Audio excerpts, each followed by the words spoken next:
Alright, so welcome back everybody. So for this video, I'm going to show you guys how to play this game here called Brew.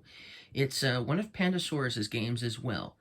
Now, I've been on the fence for a while thinking about whether to get this game or not, and then, lo and behold, this game was added to my local library. So I said, hey, let's check it out, see if I like it, and then maybe if I like it a lot, I'll buy it someday.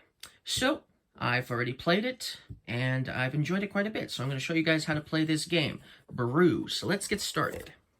So, in this game, there's two kind of major mechanisms that's part of this game. One of those mechanisms is, this is a dice placement game. We have dice here, okay, and we'll be placing dice on our turns during the course of one round each. There's 4 rounds in this game, so we'll be placing at least 6 dice during that round. You could potentially play more turns in a round, but basically you're placing 1 dice per turn each round, so 4 rounds. So there's lots of places where you can place dice. You can place dice here in the village, and you can also place dice here in the forest as well, these forest cards. But it's not just simply a dice placement game. It's also basically an area control game, because the player who has the most dice, most forage dice of their color on a forest card will claim control of that forest, giving you extra victory points. And so yes, in this game, the object of the game is to collect victory points by either, and of course, I shouldn't say either, by doing all of the above. You can get victory points from taming these creatures here, which are really cool looking. You can get victory points from making potions, brewing potions. So this is another part of the game, is obtaining these potion cards and training these creatures. You can obtain points from the forest cards as well, and you can even get extra little victory points as well with these as well. So there's lots of different ways you can score points in this game. So let's start talking about actually how we play the game.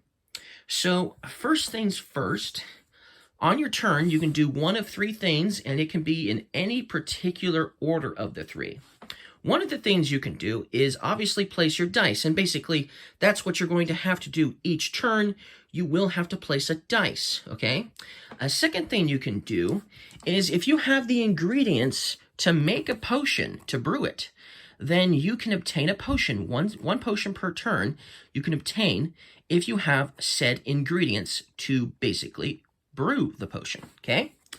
And then another thing you can do on your turn is you can also drink a potion, getting the cool effect for the potion. So that's cool too, and there's a variety of different potions with abilities, so that's really cool. Now, you'll still get victory points if you drink the potion, and you'll still get victory points for it if you don't end up drinking all of your potions. So you don't have to worry about losing points if you decide to use a potion ability, but these are one-time effects, so once you use it, you can no longer use it again. But that's one of the things that really makes this game interesting. Another thing that makes this game interesting is when you train a creature. I really like this toad. When you train a creature, you'll have this ability with this creature for the rest of the game, and you can use it when you can actually use it. So this one says, when you place a dice in a winter forest, okay, scorch any empty forest space.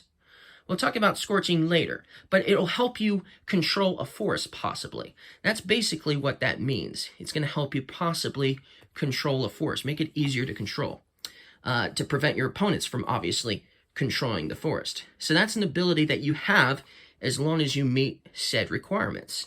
And there's tons of these abilities that will allow you to use them multiple times as long as you meet said abilities, said requirements, I mean. So that's basically what you can do in your turn. Now let's talk about the dice placement. What do you get for placing dice, and what do all of these different sides mean? Well, let's look at a forest card first, nice and close up. So you'll notice we have 3 different symbols here in the shape of a dice. And on these element dice, we have this one, which obviously matches that one. We have this one here, that matches this one. And then we have the thing that looks sort of like a stick or a twig or a branch or something as well on the element dice. So when you place a dice, you can place a dice on placing the dice that has the exact same symbol on your element dice onto a spot just like that. And then you'll obtain the ingredients for said space. So if it was this space, you get basically an herb. If you go here, you get shrooms or fungus. If you go here, you get crystals.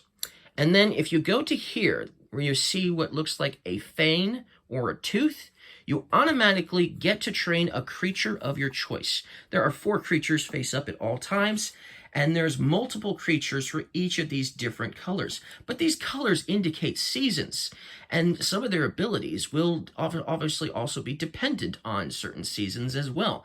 But yes, you obviously can choose whatever season/creature you want. It doesn't cost anything other than simply placing the dice at the location to train said creature. But you do have a maximum of creatures that you are allowed to control. You are allowed to have 3 trained creatures at a time. Okay, even says max 3 on here. Okay, you can only have 3 at a time. And then if you have or get more, so if you ever get more than 3 trained creatures, then you have to either release a creature from the trained side, never being able to use its ability ever again, and putting it into the released side of your player board. Okay? Now, obviously, if you just get a creature, you can simply release it right away, putting it on your released side. Okay? Now, there's a reason why you get to keep all of the creatures that you obtain. And the reason why is you can get victory points, obviously, for all of the creatures you obtain. So, like, for instance, that's worth only 1 point. But if you want this creature to be worth more points, it can be worth up to 3 points, this particular one. But in order to obtain more points with this creature, you also have to obtain a matching forest of the same color. As you can see, this color is exactly the same on this side of the card. And you'll notice that there's 2 different seasons on this card. That means that if you claim this forest, you're basically claiming, one of the 2 seasons of your choice. So, for instance, I could match this card with this season, for instance. Or if I had this card, I could match this creature with this forest card, for instance, okay? I could do that. And then you would turn it over at the end of the game, or after you claim, obviously, a forest card and you have a creature you want to match it up with that happens to be sitting in your released location, for instance. You can get the extra victory points at the end of the game, though. So, but you're only allowed to have 1 creature per forest. So if you want to get more points for your creatures, you're going to need to obviously do better at controlling forests than your opponents are, obviously. So you can claim as many of those as you can. In a 2-player game, that would be the setup anyways, and so there'd be only 3 forests available in a 2-player game anyways. So, there's obviously not very many you can claim per round anyways. And if you're placing lots of your dice here on the village, you're not going to be able to claim very many forests at the same time. So yes, you can get several different ingredients from the forests. Okay, so that's one of the things you can do, and obviously you can train creatures if you place a dice here in the forest. But then you'll notice that we have 2 element dice here as well, and they have 3 different things on them as well. So what do these do? Well, first of all, you'll notice this board here, it has 1 of each of the 3 element dices. And so you can place a dice matching this symbol, the fire symbol, or this water symbol, for instance, or this wind symbol, with the corresponding dice. And then if you place this dice here, you'll get the effect. This is a energy berry. You would get 1 of those, and then you could reveal a potion from the potion deck and then reserve 1 potion of your choice. If you take the potion that you take from the deck, if you take a potion from the deck and reveal it, and you decide you don't want this particular potion, but you want 1 of these potions instead, you'll take that potion, reserve it for yourself to pay ingredients later down the road so you can add it to your hand, and then place the card that you drew from the deck and place it in the spot that obviously you took the other potion from. So that's basically what this dice placement spot will let you do.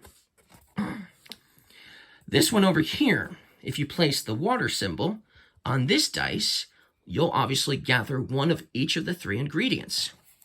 If you place the fire dice at this location here, you can remove all element dice from all forests.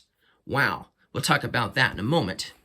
Then there are times in this game that you won't have any dice that you can place in the forest because, you know, there just won't be any places you can put them because you don't have the matching symbols for the forest or something like that, right? And so these 2 locations are available at any time during the course of the game. And you'll notice they can have as many dice as you can put there. So there's no limit to the amount of dice you can put here or here. And your opponents there's no amount for your opponents as well. So you can both have several different dice colors on both of these. But then obviously you would gather one of any ingredient of your choice. It can't be the energy berries, but you can get one of those herbs or those crystals or those shrooms, for instance. And then if you decide to put a dice here, you can train any creature. Now you're probably wondering, well, why don't I just put a dice here all the time? Or should I say, a dice here all the time, so I can just train creatures right away. And you could do that totally. Train 3 creatures right away and have all 3 creatures. That's something you could do. But then you're missing out on the possibility of trying to control forests as well. Because even though there's not that many of these forests that have the train a creature symbol on them, this one's only got 1, for instance. This one only has 1 as well. And this one has none. So that means there's only 2 spots in the area control area that you can train a creature, obviously. But then you miss out on, if you go here, you miss out on trying to control that forest. So that's the downside of going here. So this is kind of like a last resort type of area. Anyways, so that's basically what you do with the dice placement areas of the village. But then there's a second side. Remember, I said there's 4 rounds in this game? So when the first round is done, it no longer is daytime and it becomes nighttime. And then you have access to new dice placement areas. So that means at the end of the second round, it goes back to being daytime. And then at the end of the third round, it goes back to being nighttime. So you'll have a variety of different actions you can take each round, so to speak. And then obviously these things are different. So like the wind symbol for the nighttime phase will give you an energy berry, plus it will let you train a creature. The fire dice will scorch all empty spaces in 1 forest card. Okay. The water dice here, you can trade 1 resource of your choice, obviously not energy berries, 1 resource of your choice for 1 energy berry, and you can do it up to 3 times. What do energy berries do? Well, when you are claiming a potion, when you are going to brew a potion, and you don't have all the ingredients you need to create the potion, you can use this as one of any of the 3 different resources that you need to obviously brew said potion. So that's what these are for. And everybody starts with 1 of these at the beginning of the game, and there are obviously ways of obtaining more of these berries. And there's even some other cards in the game that will allow you to obtain these as well. But basically that's what that all does. Now let's talk about element dice in the forest. Okay, so if you place a water dice, because this is like a water dice, in a forest, and it doesn't matter which of these ingredient spaces you place it on. Obviously, it's not really going to do you anything special here. You could place it here still if you wanted to, and still train a creature. You could do that. But if you place the water symbol at this location, or this location, or this location, or this location, which you can do, it doesn't have to match, obviously, the symbol, because it's not a forage dice, it's an element dice. Then instead of just getting 1 of these resources, you get 3 of that resource. So basically, water obviously, allows you to grow more plants or more herbs or whatever you're getting to get extra. That's kind of the theme, I guess, of that idea. But still, you're going to get 3. So that's the benefit of placing the water symbol on a forest card rather than here to get 1 of each of the 3 different ingredients with the water. Here you're getting 3 of the same. That could be beneficial for some of these, because some of these potions have a lot of, you have to obtain. Like this one, you have to have 3 crystals and 2 shrooms. So that would help out big time with that. But if you were just placing regular forage dice, getting 1 at a time, or placing the water here, you're going to get 1 of 3. It's going to obviously slow you down, and it's going to be harder to obtain that potion, for instance. So that's basically what that's going to do. So that's what the water symbol does. If you place a fire symbol on a forest, you can actually place it on an opponent's dice, or your dice, or whatever. So you can do that. If you cover a dice, so let's just do that. So if, let's say, for instance, this was here, and you put the fire element dice on top, that's stacking. You can do that. That's allowed. And it blocks this dice from counting for the area control of this forest. So that's blocking this dice. So that's basically the benefit of placing that there. And of course, you still get the resource, or if you're training a creature at that location, you're still going to get to do that. So it acts like a regular forage dice in the forest as well, with the exception that you're blocking your opponent from getting the area control, possibly, at least from that location there. Now, when you are trying to control a forest, there's something I should note now. Let's say I had 1 here, and I had 1 here, and there were 2 element dice sitting on here as well. You would, at the end of the game, even though I had this player here, the yellow player, had more dice of their color here on this forest, they would still not claim this forest at the end of the round, because they have to have more of their color than there is of the element dice that are sitting on the card. So if these 2 element dice, once they are placed, they're technically no longer anybody's dice in particular. And so that means you can't use that. You can't use an element dice that you placed previously to count towards your controlling a forest, is what I mean. So basically, that's the downside of placing element dice in a forest, is now not only are you trying to get more dice on here than your opponent, but you're also trying to get more dice of your color than the element dice sitting on the card as well. So that's something to note when placing those element dice. So for instance, if I wanted to control this card, if it was something like this at the end of the game, then I would claim the card, because I would have 2 of mine here, and my opponent here would just have 1, for instance.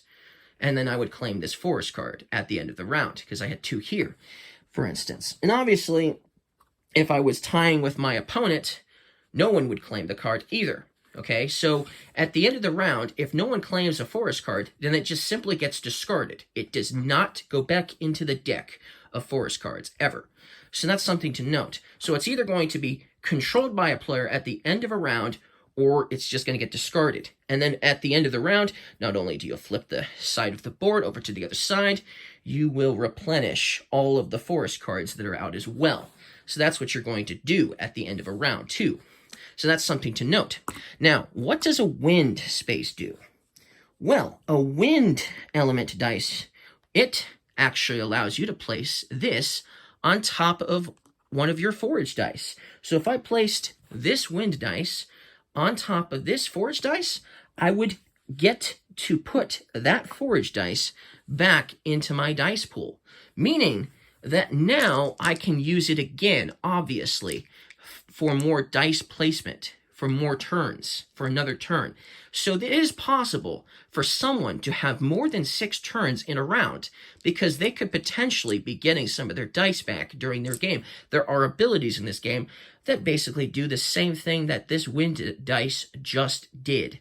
And so that's basically how you play the game, mostly. Now, so I've explained how the dice placement works on, obviously, the village and the forest, and how you control the forests. I talked about something about, obviously, some stuff about these creatures. And obviously, you can only have 3 at a time. And you try to, at the end of the game, you're trying to match these creatures with forests that you're able to control at the end of the game, as in obtain throughout the game. And then to get more points, obviously. And then obviously you get points from all the potions you were able to brew as well. For every three ingredients, even these energy berries you still have left, For every 3 ingredients you have at the end of the game that you weren't able to utilize, you get 1 point. So you might want to try to use them if you can on a potion, if you can. But remember, you're only allowed to get 1 potion per turn, and you're only allowed to drink 1 potion per turn. So that's something to note as well. Your first game, your characters don't have any abilities. If it's your first game, it's recommended that you don't play with character abilities. But there's a variation, or should I say, there's character abilities for each of the 4 different characters, so you can have a different advantage. Each person will have their own unique ability, depending on what character they're playing as, for instance. Or you can decide not to play with powers at all. It's entirely up to you. But basically, that is the entire game. I mean, I didn't explain how the potions work, and I obviously didn't explain how all these creatures work, so maybe we'll go over the potions and how the creatures work in a separate video. But I think I did a pretty good job explaining how to play this game. So if you guys liked my explanation of how you play Brew, don't forget to leave me a like, and I'll see you guys again next time.